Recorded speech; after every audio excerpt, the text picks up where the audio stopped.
Өглөөний мэдээллийн хөтлөөр зочны цагаар үргэлжилж байна. Зочны цагаараа бид энэ удаад Лафлата их сургуулийн профессор Мария Лаура Алзуутай ярилцаж байна. За зах зээл бодлогын нөлөөлийн үнэлгээний талаар бид энэ удаад ярилцах болно. Танд өглөөний мэнд төргий бидний урилгыг хүлээж авсанд баярлалаа. За тэгэхээр ярилцлага ер нь бодлогын нөлөөлийн үнэлгээ гэж юу гэдэг юм бэ? Энэ талаар та бидэнд хэлээч. Okay, well, thank you very much. I'm very glad to be here. Policy impact evaluation бодлого хөтөлбөрийг үнэлнэ гэдэг нь бодлого хөтөлбөрийг тодорхой сонирхлын үзэгчтэй бол холбож үр дүнг одоо үнэлэх юм арга юм аа. За жишээлх юм бол хөдөлмөрийн зах зээл дээр одоо ажилгүй хүмүүс байна гэж бодъё. Тэгвэл ажилгүй хүмүүст одоо зориулсан ажил олох боломжийг нэмэгдүүлэх зорилготой сургалтын засгийн газрын хөтөлбөр байлаа гэж бодъё. Тэгвэл энэ хөтөлбөрийн нөлөөлийн үнэлгээ гэдэг маань юу ах вэ гэхээр энэ сургалтанд оролцсон одоо хүмүүсийн хувьд, суусан хүмүүсийн хувьд дараагаар нь тэр сургалтанд суралцсанараа цалин өсвөө, цалин орлого нь өсвөө, ажил эрхлэлт нь нэмэгдвүү, ажлын чанар нь одоо сайн ажилд орж чадаж байна уу гэдгийг нь одоо ийм одоо хүсэгчдээр жишээ нь үнэлэх юм аа.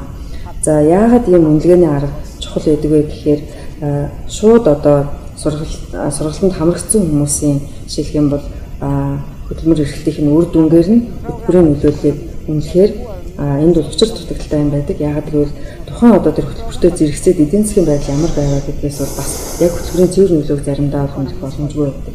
За жишээлх юм бол эдийн засгийн байдал таархан байлаа гэж бодъё.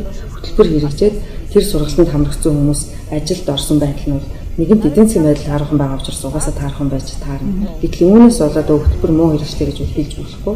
Тэгэхээр энэ тусгай одоо тухайлан энэ бодлогын нөлөөллийн үнэлгээний арга бол яг хөтөлбөрөөс бий болж байгаа тэр нөлөөллийг ийм бусад одоо хүчин зүйлээс ялгаж цэврээр нь одоо үнэлэх. За жишээлбэл хөдөлмөрийн зах зээл дээр л аваад үзье л да. Тэгэхээр ер нь энгийн үзэгчдэд одоо бидний үзэж байгаа үзэгчдэд бас энгийн үгээр тайлбарлахыг хичээгээрэй.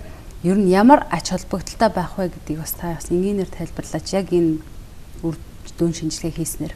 Тэгэхээр энгийн иргэд тийм ээ бусад хүмүүсийн хувьд бол яагаад одоо энэ бодлогын нөлөөллийн үнэлгээ чухал байх вэ гэхээр энэ бол үнэндээ бол сайн засаглалд одоо хүргэх нэг одоо арга зам гэж бол үнийг харж болно. Тэгэхээр бодлого хөтөлбөрөө иргэд нэг талаас нь бол бас татвар төлөгчид маань бол тэр төлсөн мөнгө маань бол хэр зэрэг үр дүнтэй зарцуулагдаж байна уу? Энэ төлсөн мөнгөөс одоо санхүүжүүлж байгаа тэр хөтөлбөр бодлого маань яг одоо хэрэгтэй хүмүүстэй тийм хурц үр ашигтай зарцуулагдаж чадж гэнэ үү гэдгийг бол мэдэх бол бүрэн эрхтэй сонирх мэдэх хүсэлтэй ч байдаг. Тэгэхээр энэ одоо бодлогын нөлөөлийн үнэлгээ маань бол ийм мэдээллийг бол гаргаж өгч байгаа юм.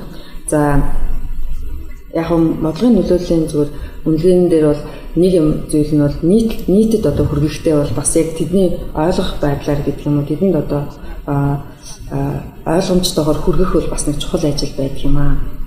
Зөвхөн одоо нөлөөлийн үнэлгээ хийгээд зогсохгүй олон нийтэд тэрийг бол ойлгомжтой байдлаар тэр нөлөөлөх үнэлгээг хүргэх тэгснээрээ бол яг вэхээр энэ нь эргээд бол одоо нэг бодлого хөтөлбөрийн чанарт нөлөөлөх юм даваа талтай.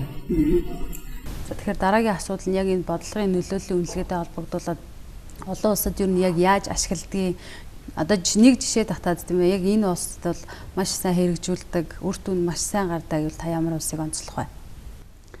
Well, internationally there are more and more demands. Олон улсын түвшинд бодлогын нөлөөлийн үнэлгээг чанартай сайн хийх эрэлт хэрэгцээ улам бүр нэмэгдсээр байгаа.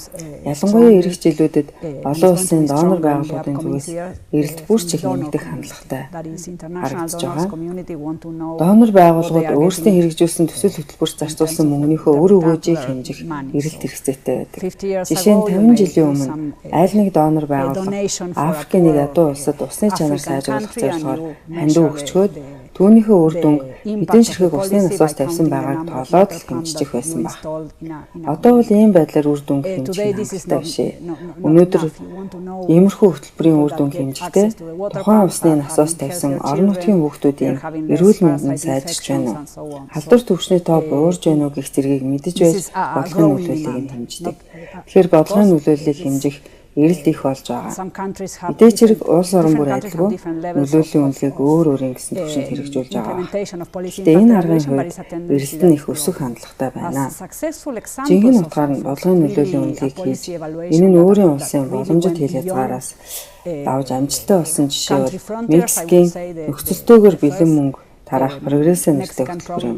program Прогрессээ хөтөлбөр нь нийгмийн conditional cash бодлогыг transfers called хэрэгжүүлэх Progressa. арга замд томоохон Progressa өөрчлөлт авчирсан really represented хөтөлбөрүүдийн a нэг. change in the way social Прогрессаа policy гэх is энэ conducted. хөтөлбөрөөс өмнө засгийн газрын Progressa, зүгээс ядуу хүн амд үзүүлдэг most of the ихэнх aid to the тусламж poor нь was in the form of үндсэн хэрэглээний subsidies to the үндэсний state. бүтээгдэхүүнд татаас өгөх замаар хүрдэг When байсан. Progressa came Харин along, it was Progressa really a change in the way that you subsidize, provide subsidies. Энэхүү to ядуу poor бүлэгт population. тусламж үзүүлэх нийгмийн The бодлогод government decided томоохон that they өөрчлөлт would do авчирсан. this conditional Энэ cash хөтөлбөрийн transfer, хүрээнд that is, засгийн they газраас give хөдөө амьдардаг money ядуу to өрхүүдэд poor families хүүхдээ in rural сургуульд areas, явуулсан, condition эрүүл мэндийн on үнэлэлт school хамруулсан assistance байх гэсэн and тодорхой нөхцлүүдийг хангасан тохиолдолд бэлэн мөнгөний тусламж үзүүлж авахар шийдсэн. very sound Энэ impact шинэ evaluation хөтөлбөрийн was нөлөөллийн conducted үнэлгээг and маш the сайн evaluation хийсэн бөгөөд showed very хөтөлбөрийн үр дүнд positive богино short болон and дунд medium хугацаанд term ядуу өрхийн хүүхдүүдийн impacts on сургуульд school хамрагдал attendance нэмэгдэж for мөн children бага насны and хүүхдүүдийн also, эрүүл мэндийн health байдал improvement сайжирч for байгааг younger children. баталсан. So this gave a lot of credibility and support. Энэхүү to the нөлөөллийн policy, and if үнэлгээний you үр think, дүн нь тухайн хөтөлбөрөөс what гарах happened to үр дүнд social итгэх policy итгэлийг in нэмэгдүүлж many countries in маргаангүй our nation, like Latin найдвартай America, but also some болгож Asian өгч байгаа. countries, this became a way of Өнөөдөр бусад doing улсууд тухайлбал relatively Латин very Америк well болон targeted Азийн улсуудын хувьд social policy. төрийн бодлогыг So this илүү is one зорилттой бүлэг чиглүүлж Another example хэрэгжүүлэх does not арга зам start хайж байгаа нь as a өөрөө policy, энэхүү нөлөөллийн but it үнэлгээ was хэр a нөлөөтэй research үр project дүнтэй that болсныг showed that, харуулж байгаамаа. Энэ бол нэг л how жишээ. to Өөр нэг жишээ better татъя. address the problem of Энэ нь parasitic infection төрийн in хөтөлбөр school байдлаар children. хэрэгжсэн жишээ биш, харин судалгааны төсөл юм. The researchers Судалгааны энэ decided төсөл нь to сургуулийн start хүүхдүүдийн with the дундах worm нэгэн төрлийн шимэг чурхан project халдвар at the төвчнийг school level. хэрхэн бууруулах тухай So төсөл instead of байсан. having the parents of the Судалгааг children хийж байсан take the worm судлаачид medicine in their сургуулийн household, хүүхдүүдэд эмээг нь they were, the эрт worm нь at эцэг the их нь school өгдөг level. байхын So оронд this showed сургууль дээр very нэмийг нь positive болгодог байхаар results in terms of шийдсэн. school attendance. Энэ Children were өөрчлөлтийн үр lazy дүнд and эмээ they сургууль became, дээр уусан хүүхдүүдийн more, өвчлөлт багасч хичээлээ таслах нь багассан бөгөөд олон жилийн дараа урт хугацааны нөлөөг нь харахад эдгээр хүүхдүүд илүү өндөр боловсролтой бөгөөд хөдөлмөрийн зах зээл дээр илүү амжилттай байгаа нь батлагдсан байдаг. Энэ судалгааны үр дүнд үндэслээд олон улс орнуудад хөдөө амьдардаг ядуу өрхүүдийн хүүхдүүдийг сургуульд нь эмээг нь уулгадаг болсон. Энэ хоёр нь нөлөөллийн үнэлгээ түүний үр дүн амжилттай хэрэглэгдсэн жишээнүүд юм аа. Нэг нь засгийн газрын хөтөлбөр, нөгөөх нь судалгааны төсөл бөгөөд төслийн үр дүн цаашлаад хөгжиж буй олон оронд засгийн газар болон олон улсын донор байгууллагуудын санхүүжилттэй хөтөлбөр болон өргөжсөн байдаг. Implemented by governments or funded by donors in many. Тэгэхээр бидний ярилцах цаг өндөрлөжийн дараа хамгийн сүүлийн асуултаа тавь. Ер нь энэ засаглалд нөлөөлдөг гэж үнэлгээ та тодтоглоо л да. Энэ бодлогын нөлөөллийн үнэлгээг ер нь хэн хийдэг юм бэ? Ямар хугацаанд бас яаж хийх ёстой юм бэ гэдгийг нэг тодруулаач та. Хэн нөлөөллийн үнэлгээ хийх вэ гэсэн эхний асуултын хувьд зарим улсуудад энэ асуудлыг шийдэхдээ төрийн санхүүжилттэй хэд хэдэн багц хөтөлбөрүүдийг хянаж менежмент хийдэг хөндлөнгийн агентлаг байгууллагын ажиллуулдаг. Мэдээж хэрэг бүх хөтөлбөр програмуудыг үнэлээд байх шаардлагагүй. Жишээ нь тухайн нэг хөтөлбөр өөр бусад улсуудын хувьд үр дүнтэй байгаа нь батлагдсан. Эсвэл тухайн хөтөлбөр нь төсөв мөнгөний хувьд аваад үзэхэд тийм том хэмжээний төсөвтэй биш байх юм бол заавал үнэлгээ хийх гэдэг шаардлагагүй байж болно. Харин тухайн хөтөлбөрийн үр дүнийн хэрэгцээтэй ари өөр шинэ бодлого хэрэгжүүлэх шаардлага хэрэгцээ байна гэж харж байгаа үед тухайн хөтөлбөрийн үнэлгээг хийх шаардлагатай. Үнэлгээ хийх боллоо гэхэд ашиг сонирхлын зөрчилтэй байдлаар хийж болохгүй. Жишээ нь тухайн хөтөлбөрийг хэрэгжүүлдэг байгууллага нь ихэвчлэн хөтөлбөрийн үр дүн эргээр харж байдаг бөгөөд өөрөө үнэлгээгээ хийх юм бол үр дүн нь буруу ташаа гарах магадaltaй. Тийм болохоор үүнийг хийх хамгийн сайн арга нь хөндлөнгийн байгууллага судлаачдаар хийх юм. Энэ нь үнэлгээ хийхэд мэргэшсэн хөндлөнгийн байгууллага ч юм уу эсвэл академик байгууллагууд судлаачид байж болно. Энэ арга зам нь үнэлгээг хийх хамгийн хямд бөгөөд нийтлэг хандлага. Ямар ч улсын хувьд судалгаа хийдэг сайн судлаачид байдаг шүү дээ.